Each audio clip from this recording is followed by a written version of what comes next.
Welcome to Pragati education 24। आप सभी का एक बार फिर से स्वागत है आपके अपने यूट्यूब चैनल प्रगति एजुकेशन 24 में। देखिए, हम बात कर रहे हैं सीफू के बारे में। माननीय उच्च न्यायालय द्वारा एक आदेश पारित किया गया है, आप लोगों ने देख ही लिया होगा। तो उसी के बारे में कुछ कन्फ्यूजन है, कुछ कमेंट्स आए हैं, उनके सवालों के जवाब हम देंगे आपको।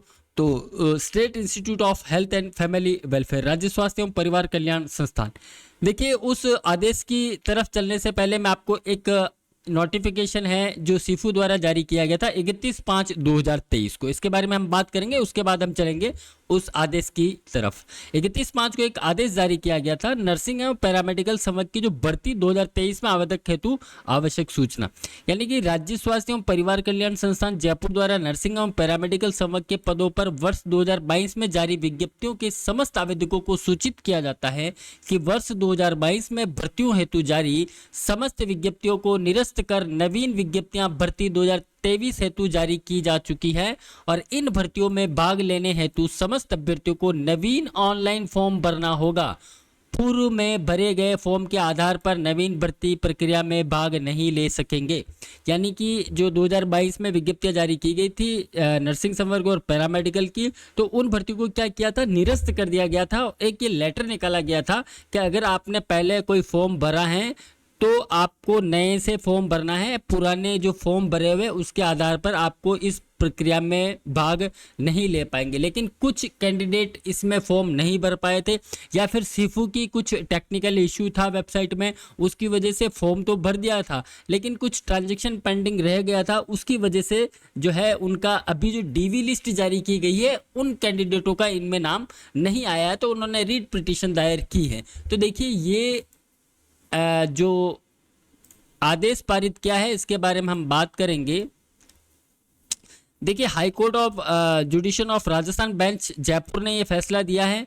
मैं बात करूं तो देखिए, ये Girja Meena son of Hariram age 24 year जो जेंट है डिस्ट्रिक्ट कोटा राजस्थान से, तो इन्होंने जो है the state of Rajasthan through its secretary medical health and family wealth department Rajasthan Jaipur और द डायरेक्टर स्टेट सीफू को लिखा है इन्होंने इंस्टीट्यूशन को, और the director of non gazetted medical and health services Rajasthan Jaipur connected with और भी कैंडिडेट है जिन्होंने रीट पिटीशन दायर किया है, जिसमें अलग अलग डिस्ट्रिक्ट्स के कुछ कैंडिडेट है, करौली के हैं, कुछ धौलपुर के है ना। इसी प्रकार से और भी कैंडिडेट है जिन्होंने रीट पिटीशन दायर किया है। देखिए, तो माननीय उच्च न्यायालय ने एक फैसला दिया है, उसके बारे में हम बात करने वाले हैं कि किस पर ये असर पड़ने वाला है और क्या रहने वाला है। तो हम मेन मुद्दे की बात कर लेते हैं। देखिए, राजस्थान स्वास्थ्य एवं परिवार कल्याण ने 27 जून को एक और लेटर जारी किया गया था कि नर्सिंग ऑफिसर भर्ती 2023 में आवेदन हेतु त्रुटि संशोधन बाबत हेतु, यानी कि जो करेक्शन के लिए फॉर्म रीओपन किए गए थे उसके लिए एक विज्ञप्ति जारी की गई थी।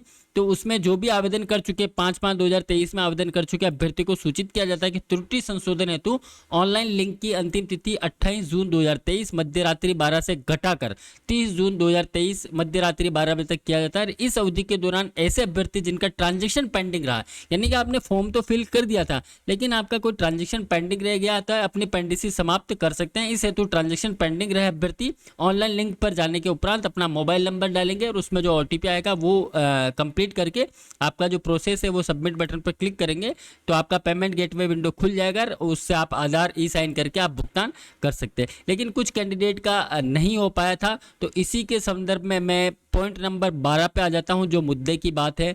आप लोगों का बहुत सारा कंफ्यूजन है कि सर बहुत सारे फॉर्म फिल हो जाएंगे तो हमारा क्या होगा। देखिए, कोई भी नया फॉर्म एक भी फिल नहीं होने वाला है, आप ध्यान रखिएगा।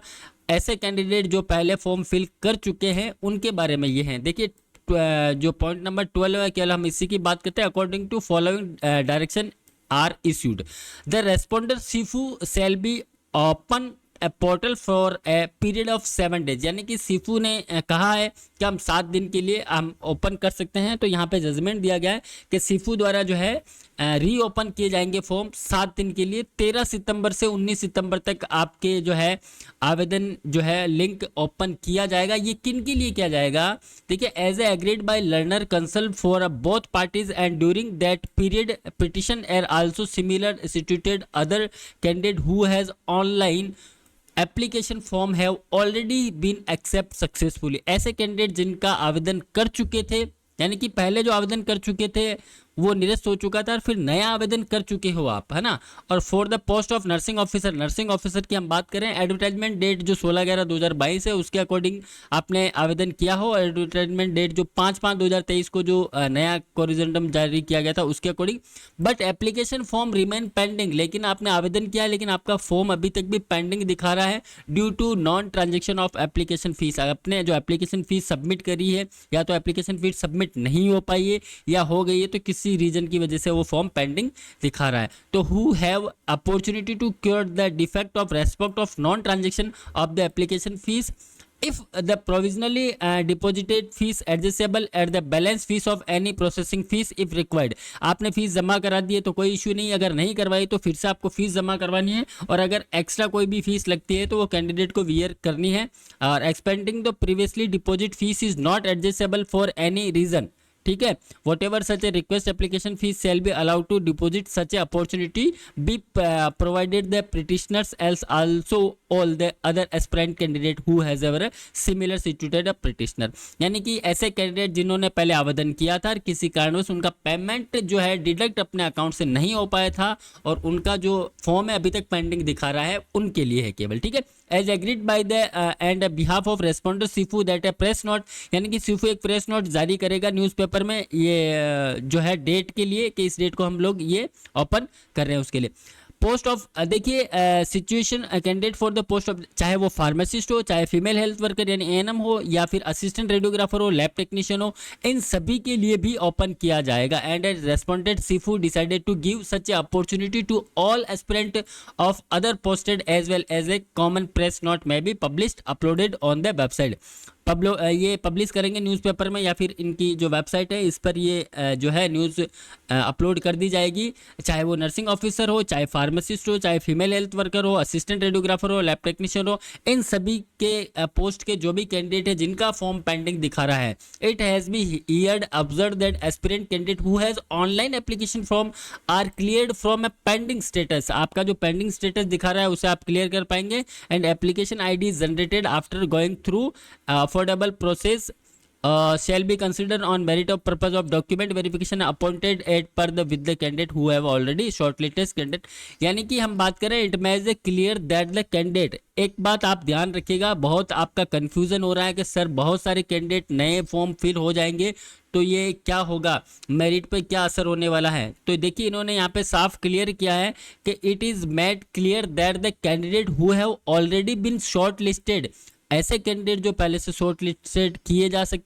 जा चुके हैं, document verification shall not be disturbed and final merit shall be prepared according to merit including all the aspirant candidate whose document verification have been or would be done, यानी कि ऐसे कैंडिडेट जिनका डीवी लिस्ट के लिए नाम आ चुका है, जिनका डीवी हो चुका है, उनकी मेरिट लिस्ट पे कोई भी असर नहीं पड़ेगा, उनकी विधिवत जो है मेरिट लिस्ट बनाई जाएगी। ये केवल वो कैंडिडेट है जिनका जो डॉक्यूमेंट किसी वजह से पेंडिंग रह गया था, उनके लिए ये डेट रीओपन की जाएगी। कोई भी नए फॉर्म इसमें नहीं लिए जाएंगे, केवल पुराने फॉर्म है जो एडिट होके आपका जो पेमेंट डिडक्शन नहीं हुआ पाया था, वो ट्रांजेक्शन नहीं हुआ था, केवल उनके लिए। और जिनका डीवी जारी हो चुका है उनके विधिवत वो चीज़ें चलती रहेगी, उनके मेरिट लिस्ट भी जारी होगी, तो इस विज्ञप्ति पर कोई भी असर नहीं पड़ने वाला है। तो आप लोग ये दिमाग से निकाल दें कि सर क्या रहने वाला। हाँ, मेरिट पे जरूर असर पड़ेगा, वो उस पे पड़ेगा, इस आदेश से कोई नहीं है।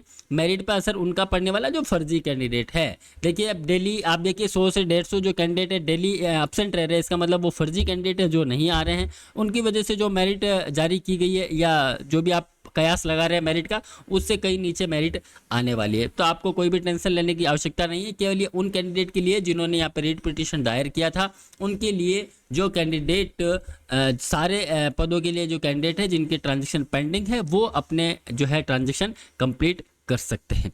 तो थैंक यू, धन्यवाद, बने रहिए आप हमारे साथ, मिलते हैं एक नई अपडेट के साथ।